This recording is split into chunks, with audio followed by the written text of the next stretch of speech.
म्हणजे मोदी साहेबांचे आणि जानकर साहेबांचे सूत्र जवळजवळ हो सारखेच आहेत. हा हम्म. म्हणजे संसाराचा त्याला विषय नाही. मोदी साहेबांच्या रूपात तुम्ही जानकर साहेबाला पाहता का? हो जानकर साहेबाचं परभणी जिल्ह्याचा जर काय पालट करायचं असेल तर जानकर साहेबाला द्यायला पाहिजे.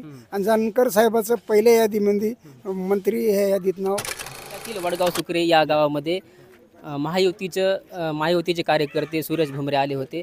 त्यांच्या पाठिंब्यासाठी, त्यांच्या समर्थनासाठी या गावातील अनेक नागरिक उपस्थित होते. आज आपल्यासोबत वडगाव या गावातील रतन भाऊ सुकरे हे आपल्यासोबत आहेत. ते भाजपचा एक प्रकारे प्रचार करताना दिसून येतात. त्यांच्या भाषणामध्ये आपण ऐकलं की त्यांनी जे काही विद्यमान बंडू बॉस आहेत, संजय जाधव आहेत, त्यांच्यावर एक जहिरी टीका देखील केली. आपण भाषणामध्ये ऐकलं. काय सांगाल बरं तुम्ही?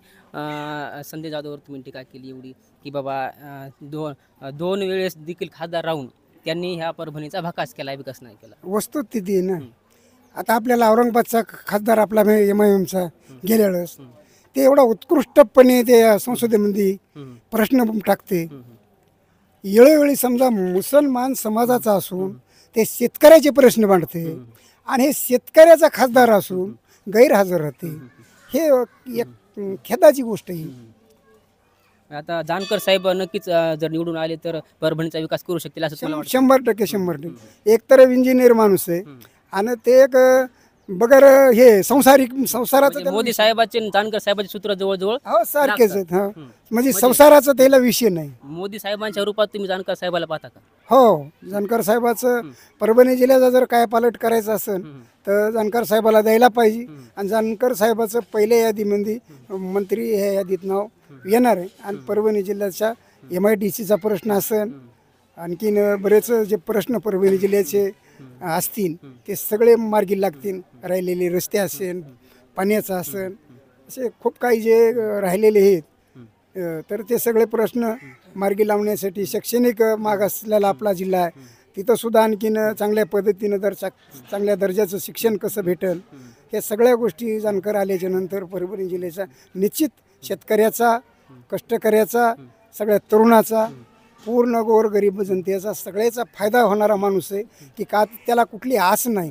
या जिल्ह्यामध्ये महादेव जानकरांसोबत पंजाबराव डकांना देखील उमेदवारी दिलेली आहे वंचित बहुजन आघाडीकडून. काय सांगाल तुम्ही? पंजाबराव डक साहेबाला डावलून जानकर साहेबांना जवळ करणार आहेत का? नाही पंजाब डकनं फक्त हवामान शेतकऱ्यांचे नेते ते शेतकऱ्यांचं त्यांनी दुष्काळात 2 वर्षापूर्वी मोठ्या प्रमाणावर पिकाचं नुकसान होताना वाचवलेलं आहे. काय सांगाल तुम्ही? हो ते फक्त हवामान अंदाजक आहेत आणि हवामान अंदाजाकून ते शेतकऱ्याचे पिकं वाचवायचं काम करतात.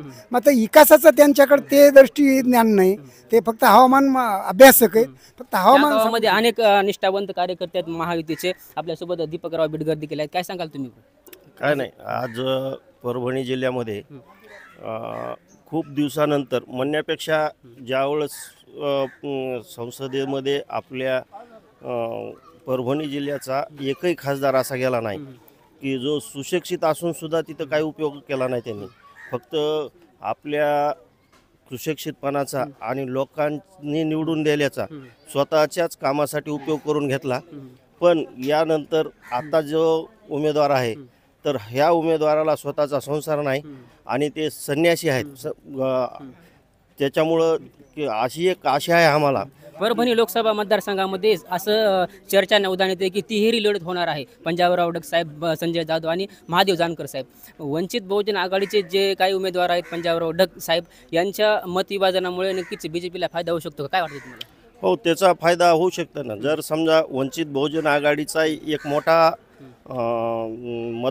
मतदार वर्ग आहे आणि तो मतदार वर्ग वंचितला मतदान करेल आणि त्याचा निश्चितच फायदा भाजपला होईल. कारण आज वरच्या लेवलमध्ये वंचित बहुजन आघाडी, काँग्रेस आणि शरद पवार गट यांची युती आहे. परंतु परभणीमध्ये तसं चित्र नाही. परभणीमध्ये वंचितने स्वतःचा उमेदवार दिला. त्यामुळं निश्चितच भाजपला वंचितचा उमेदवार दिल्यामुळं फायदा होईल.